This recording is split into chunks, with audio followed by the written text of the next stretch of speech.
Markets on air, with a focus on Poland, a country counting on exports. Poland has long been a popular production site for Western companies, but more and more Polish firms are manufacturing their own products here, like the Madejski company in Krakow, a leading producer of high-pressure and hydraulic hoses. The company is counting on rising exports for growth. So is Apator, which manufactures fuse boxes used in power plants. The fuses made here can be monitored and controlled on the internet. Production relies heavily on manual labor, especially when it comes to smaller volumes and custom-made products. Polish wages are still relatively low compared to those in Western Europe. But machines are replacing more and more workers, especially when it comes to mass-produced goods. Companies are taking a closer look at whether it's cheaper to rely on human labor or machinery. Automation will become more important over the next 4 or 5 years as wages continue to rise. That's forcing us to find solutions.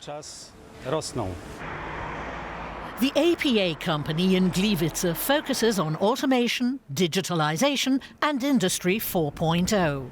Its founder, Artur Polak, has specialised in the analysis and installation of automated production processes.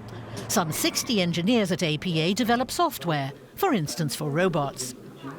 His top customers are based in Germany. Until recently, most Polish companies weren't concerned about automation, but now they're under increasing pressure to take action. Polish market is growing very fast because we have to compete with another companies and another markets in the Europe with China. So this is just the one way we can be better and better and better.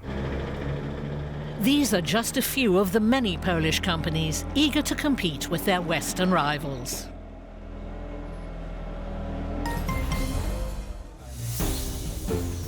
Focus on automation. Poland was the partner country at this year's industrial fair in Hannover, the largest of its kind.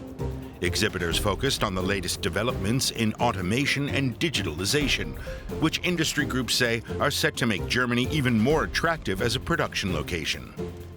They say companies that use digital technologies will do better in the long run. Many of them are moving production back to Germany, creating new jobs at home. Solutions for Industry 4.0 are expected to generate revenue of 5.9 billion euros this year, an increase of 21%.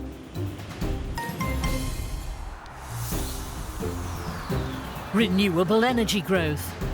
In the first quarter of 2017, green power made up 32% of energy production in Germany, a 4% increase on the same period last year. The lion's share of renewable power production still came from onshore wind turbines, followed by biomass. Solar power came in third place, while offshore wind farms experienced the most rapid growth. Hydroelectric power generation actually lost steam in the first quarter, partly due to a lack of rainfall early this year. For the first time ever, numerous green power projects such as offshore wind farms are now being built in Germany without government subsidies. East Frisia. This coastal region in northwestern Germany is a powerhouse for wind energy. Strong winds power the many wind turbines located here, and massive offshore wind farms generate electricity along the North Sea coast. In addition to the mainland, the region includes the 7 East Frisian islands. Their sandy beaches have attracted mainly German tourists since the end of the 18th century.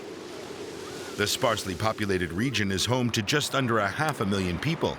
For centuries, farming was the main industry here. Even today, dairy production plays an important role. Cattle thrive in the region's fertile pasture lands. In recent years, many farmers have turned to renewable energy production as a means of boosting their earnings. By operating biomass plants, for example. The Enercon wind power company, based in the town of Aulich, is one of the region's largest employers. The Volkswagen plant in Emden has the largest number of employees at more than 9,000. And the Meyerwerft shipyard in nearby Papenburg employs 2,500 people building luxury passenger ships.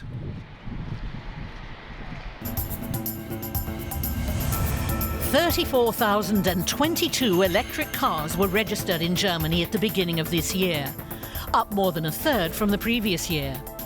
But that number is small compared to the millions of conventional cars in Germany. Most Germans are reluctant to buy a purely electric car, citing the lack of charging stations around the country. But that's beginning to change. Over the past year, some 1,900 new public charging stations were registered in Germany, most of them in metropolitan areas. The European Union now wants to make funds available for charging stations in order to boost the sales of electric cars throughout the EU. And that was Markets on Air.